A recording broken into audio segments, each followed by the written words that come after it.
चलिए, बिहार विधानसभा चुनाव में वोटों की गिनती जारी है लगातार सुबह से। यहाँ पर कहीं ना कहीं जो उलटफेर देखने को मिला उसकी उम्मीद तो नहीं थी, क्योंकि कयास जिस तरीके से लग रहे थे और एग्जिट पोल जो बता रहा था, उसके बाद कहीं ना कहीं पूरा उलटफेर देखने को मिल गया रुझानों में।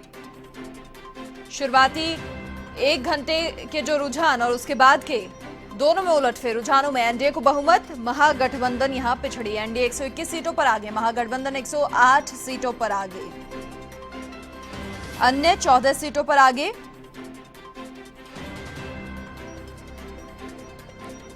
वोटों की गिनती जारी है बिहार विधानसभा चुनाव में। लगातार सुबह से अपडेट आप तक पहुंचा रहे हैं। विधानसभा की 243 सीटों के लिए मतगणना यहां पर जारी है।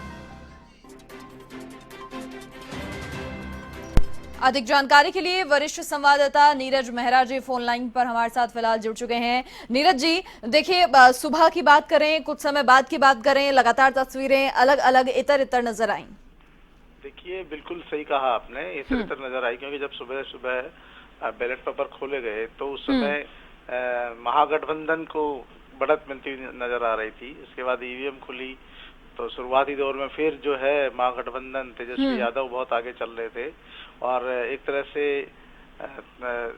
एनडीए ने सोच लिया था कि शायद अब जो है सिमट गए हैं। लेकिन जब थोड़ी देर बाद में रुझान आने शुरू हुए और अब जो वर्तमान में ताजा हालात है उसको देखते हुए साफ तौर पर लग रहा है कि जो है बिहार की जनता ने एक बार सुशासन बाबू को फिर अवसर देने की ठान ली थी चुनाव में, लेकिन जो धरातल पर नजर नहीं आ रहा था। और अब बिल्कुल साफ तौर पर 120-21 सीटों की तरफ जो है एनडीए दिख रहा है, वहीं आरजेडी 108 सीटों पर ही दिख रही है। तो ऐसे में माना जा सकता है कि जो रुझान चल रहे हैं और यही नतीजे अंतिम तक रहते हैं, तो ऐसी स्थिति में मनीषा बिल्कुल वहां पर नीतीश बाबू की सरकार एक बार फिर बनने जा रही है। साफ तौर पर जो नीतीश बाबू ने मेहनत की है, पीएम नरेंद्र मोदी की लगातार वहां चुनावी सभाएं हुई है और जिस तरह से बीजेपी की सीटें वहां पर आई है, उससे साफ जाहिर है कि जनता का भरोसा जीतने में एक बार फिर नीतीश बाबू और जो एनडीए था वो कामयाब रहा।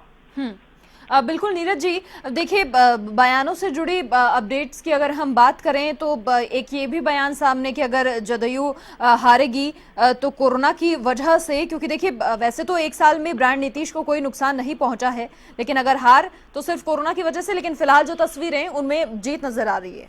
देखिए, कोरोना एक बड़ा इशू है, बहुत बड़ा मुद्दा था। कोरोना के दौरान जिस तरह पलायन हुआ था उसको बड़ा मुद्दा बनाया गया। सबसे बड़ी बात मनीषा, रोजगार को मुद्दा बना दिया गया कि रोजगार इतना बड़ा इशू है। वाकई में रोजगार बहुत बड़ा मुद्दा है।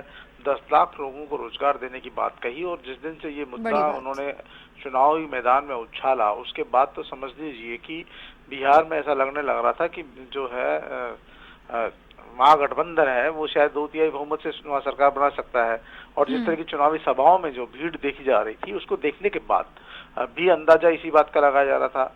और एक बार की तो नीतीश बाबू को अपनी चुनावी सभा में कहना पड़ा कि मेरा आखिरी चुनाव है, अंतिम चुनाव है। तो आप समझ लीजिए कि जब इस तरह की बात आ जाए तो कहीं न कहीं ऐसा मान के चल रहे थे बीजेपी के लोग भी, एनडीए से जुड़े हुए गठबंधन के लोग भी, कि हो सकता है बिहार की जनता इस बार उन्हें नकार दे और तेजस्वी यादव को, क्योंकि युवा है और जिस तरह की बात उन्होंने कही है, जिस तरह के वादे उन्होंने किया है, तो जनता उनके झांसे में आ सकती है।